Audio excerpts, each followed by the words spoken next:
How's it going, guys? Today we're looking at the top 10 right wingers in NHL 17, like the top 10 left wingers. I think EA got these players right. I agree with all 10 on the list, but I would have them in a different order as well. I think I'd change some of the ratings. So starting off here, guys, at number 10, we have James Neal, 88 overall. He's actually gone up by 1. Pretty solid season last year for Nashville. He's got 90 wrist shot accuracy and wrist shot power, as he's got an awesome shot on him. So not much really to say about James Neal. Very good power forward, really good shot on him. I think number 10, 88 overall, is a perfect spot for him. Next is at number 9 here, Nikita Kucherov. Now 88 overall. He's actually gone up 2 from last year when he was an 86. Obviously, very good season last year, especially in the playoffs. This upgrade was well deserved. He has a 91 wrist shot accuracy as well as 90 speed, so kind of exactly what you want from a scoring winger. Really fast, really good shot on him. Just kind of fly down the boards, cut in, take that shot, score a goal. So really happy with what they did with Kucherov. Honestly, though, I think he could have even been an 89. I think he was that good last year. He's going to continue to be that good. I'm not going to be at all surprised if he's an 89 after a roster update before Christmas.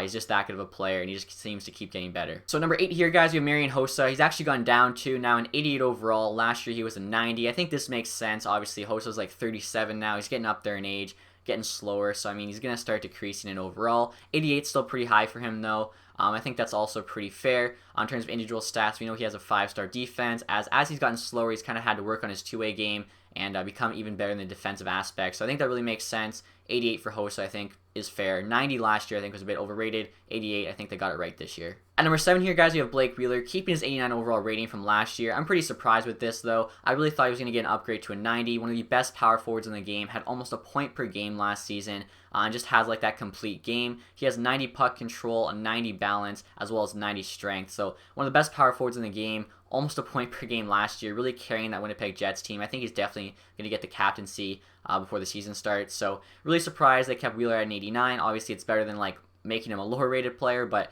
I think he definitely deserved a 90. Now, guys, at number 6 here, we have Stanley Cup champion Phil Kessel, keeping his 89 overall rating. He also has a 90 wrist shot accuracy and power, as well as a 93 speed. So I think this is pretty fair for Kessel. I think his regular season performance was a bit under par, at least for his standards, but then in the playoffs, he really turned it on, almost had a point per game. A lot of people thought he could be the Conn Smythe winner. So Kessel, I would have expected an 89, maybe a 90. Maybe they gave him a boost just because of the playoff performance, but I think when you kind of like look at the playoff performance with the regular season performance and keep it on an 89, that's a good thing to do. If it was just his regular season performance, he might have even went down to an 88. So I think keeping Kessel an 89 was definitely the right move here, and I really can't argue with his stats. Moving on now, guys, to the top 5. At number 5 here, we have Jakub Voracek, keeping his 90 overall rating from last year. This is one I really don't agree with. I thought he'd be going down to at least an 89, maybe even an 88. Obviously, the year before that, he had like a point per game season. It was an amazing season. He deserved the 90, but last year he had like about 50 points, and every year prior, besides the one season, he had about 50 points. So I feel like that shouldn't really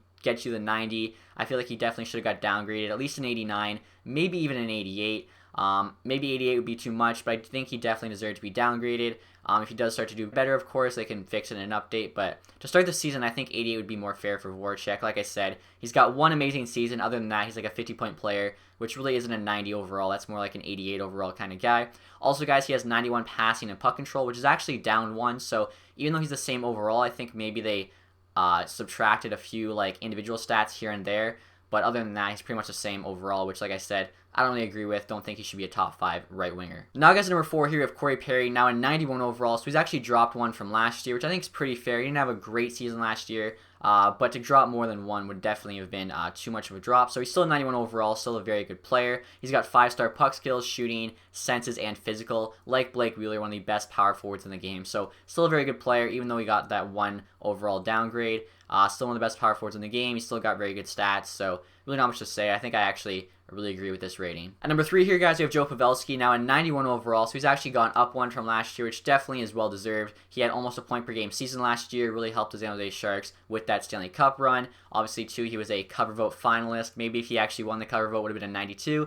I don't know, but Pavelski definitely deserved that upgrade. One of the best two-way players in the game. I think a very underrated player. Sometimes a lot of people forget about Pavelski when they're thinking about kind of the best players in the game, especially maybe until the Olympics roll around and he starts playing for the USA and he really shines through. But other than that, I really agree with this rating.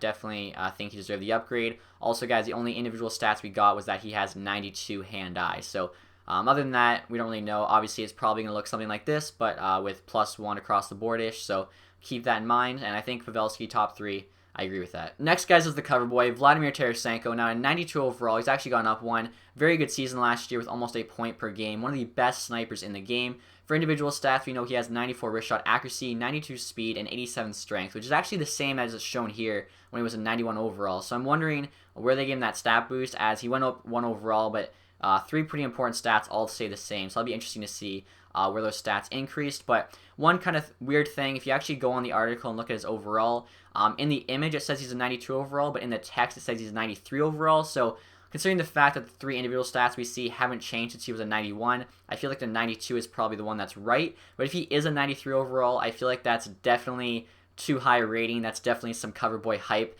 added on there. I think 92 is fair. 93 is definitely too high. So hopefully he is a 92. If it's a 93, I think it's getting a little bit out of hand. And finally, guys, at number 1 here, everyone already knows who this is going to be. Patrick Kane, keeping his 94 overall rating. Honestly, I'm kind of surprised by this. I think 94 is a very high rating for him. Same rating as Ovechkin and Jamie Benn, 2 very, very good players. But after you put up 108 points in a season, I honestly wouldn't have been surprised if they even gave him a 95.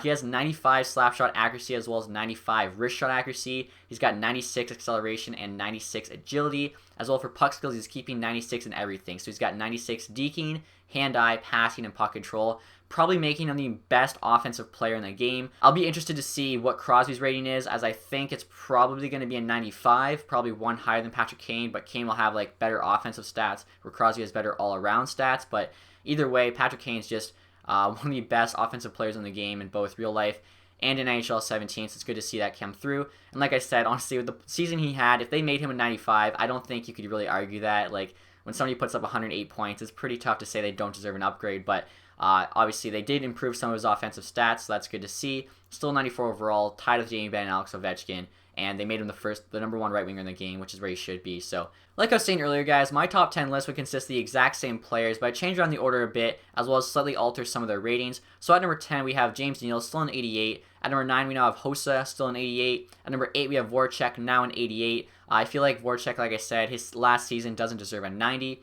At number 7, we have Kucherov, now an 89. I really think Kucherov's good enough to warrant an 89 rating. At number 6, we have Kessel, still an 89, but I think slightly better than Kucherov. At number 5, we now have Blake Wheeler with a 90 rating. Like I said, almost a point per game last season, one of the best power forwards in the game. He deserves that 90 rating, deserves to be a top 5 right winger. At number 4, we still have Corey Perry, still a 91. I think they got that perfect.